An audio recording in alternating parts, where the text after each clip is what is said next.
Morning everybody, hope you're well. So this is continuing on the series for Mental Health Awareness Week. I've got two microphones on, which looks a little bit weird, but I'm trying to improve my social media output and record things for podcasts, as well as giving you a better sound on the mobile phone. So I probably look a bit weird, so I'm sorry about that. So today I'm going to talk about kindness. So this week is Mental Health Awareness Week and the focus is kindness. And sometimes I struggle with, well, what does kindness actually mean? Does that mean, I should be doing something above and beyond and going out of my way to do something completely different, something big, something massive? I remember one of my mentors, Johnny, said to me once, I was having a coaching conversation with him, and he said, what do you want to do with your life, Nick? Because I was struggling with finding a purpose at the time. And I was like, well, actually, Johnny, I want to change the world. And I feel frustrated because I don't seem to be able to make any progress in doing that.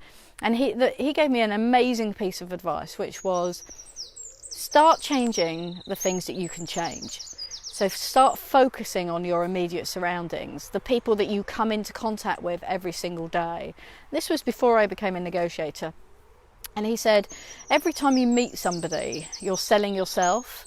So think about what the impact of that would be on another person, and how your conversation or just your presence being with somebody could make a difference with them, and how you can do an act of kindness without even realising you're doing an act of kindness.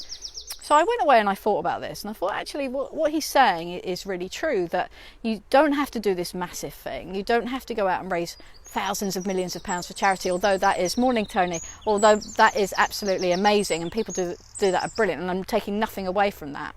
But every day we have interactions with people, and every day that gives us an opportunity just to show some kindness towards another person. Now, there's been lots of research on actually why doing a random act of kindness helps another person, but also why doing a random act of kindness helps you. So what happens is, when you do that act of kindness, they surveyed over 3,000 people on this, and 85% of them said once they'd done an act of kindness, they walked away feeling better about themselves, and it set them up for the day, and they had really good feelings. Because when we do something that we enjoy and mentally stimulates us, we release the serotonin, the happy chemical, into the brain, and that naturally gives us a boost and naturally makes us feel better. And what happens to the other person is that they remember that. And there's that great quote from one of my favourite people in the world, Maya Angelou, that says, people might not remember your name, they might not remember what you said to them, but they'll always remember how you made them feel. So how can we, as normal, in brackets, ordinary human beings, show random act of kindness every single day in our lives? Now, it takes a conscious effort sometimes. Sometimes we won't be in the moment and it will be harder, but if we're present and we're aware of what we're thinking and what we're feeling, we're more likely to do it. I spoke to my mum yesterday on the telephone, and she told me that her neighbour had been out washing her and her daughter's car and had just washed my mum and dad's car because it had been there. Didn't say anything to them, just went and washed it, which is amazing because they haven't been able to drive their car for ages, so it's been sat and it's gathering loads of bits from the trees. So for somebody just to go and wash their car, my mum was so chuffed. In fact, she was so chuffed with what people have been doing within the community for her, just helping them with their shopping. Because when you think about it, and I spoke to my mum at length about this, is she's lost her independence, so they're shielding because my dad has a lung condition. My mum's very healthy and fit and active, but she has to shield obviously because of my dad. And so that independence has been taken away from them. And so people just helping them out, just doing bits of shopping, just adding bits when we couldn't get them online shopping, adding bits to their own shopping list. It was a huge thing for them. And that was probably just a small thing for the other person doing it, but it just took a bit of forethought, it took a bit of a conscious effort. So what other ways can we do it? It's just started to rain in the garden here now. So, when you walk past somebody who's carrying a load of shopping, perhaps if you've been one of those people with a heavy bags or a pram on an escalator, and somebody just stops and says to you, can I help you with your bags? And just gives you 30 seconds of their time, and they help you get to the bottom or the top, and how you feel afterwards. And if you've ever done that for somebody, how did that make you feel after you'd done that act? Often we walk past, don't we, because we forget about being in the present moment.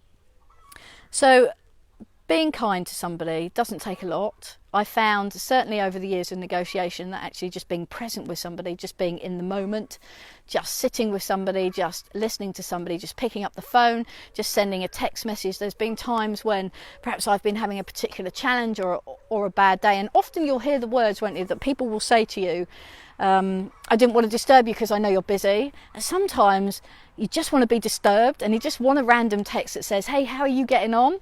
Are you okay? I was talking to a member of my team yesterday and they were saying, there goes the dog. That's really helpful in the middle of a live. The reality of normal life. And they were saying about grief. They were talking to a friend who'd lost their daughter.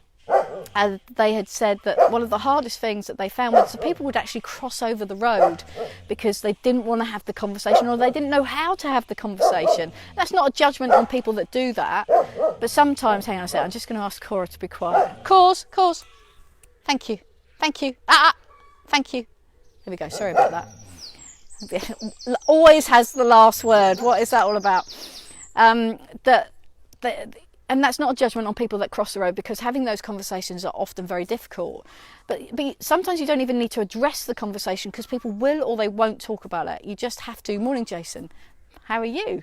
You just need to say, how are you? And ask them the question of how they're getting on. So I hope that helps. I was thinking about it because sometimes I think we overcomplicate things as human beings. And just like, you know, it's kindness. What can I do? How can I be kind to somebody? And it's probably the simple things that you're already doing that are making a difference to people, whatever that is. So have a great day. Make contact perhaps with somebody that you haven't made contact with for a while. Just ask them if they're okay. Just check in with them. And I'll post another live tomorrow. So thanks for tuning in. Sorry about all the microphones. Jace, you'd be despairing. Perhaps I need to talk to you with your techie skills about how many microphones I've got on to see what works and what doesn't work. So lovely to see you all. Have a great day. And Tony, I'll see you in about 10 minutes. Bye for now. Bye.